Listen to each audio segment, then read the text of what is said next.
Hello friends, আজকে আমি বানাচ্ছি রুলি মাছের পাতুরি। তার জন্য আমি এখানে নিয়ে নিয়েছি রুলি মাছ। আমি কেটে ধুয়ে সুন্দর করে গুছিয়ে নিয়েছি।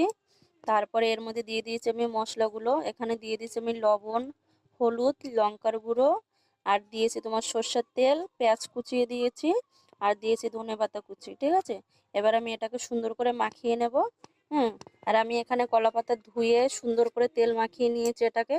এবারে আমি মাছটাকে সুন্দর করে মাখিয়ে তারপর তোমাদের সাথে দেখা হচ্ছে। দেখো ফ্রেন্ডস, এটা আমার মাখানো হয়ে গেছে। এবার আমি এটাকে পাতায় তুলে দেব।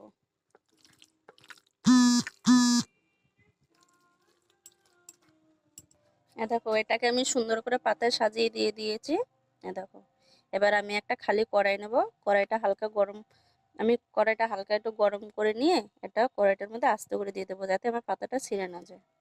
দেখো, এবার আমি এটাকে কড়াইতে দিয়ে দিয়েছি। এবার আমি এটা কিছুক্ষণের জন্য উনুনে দিয়ে দেবো।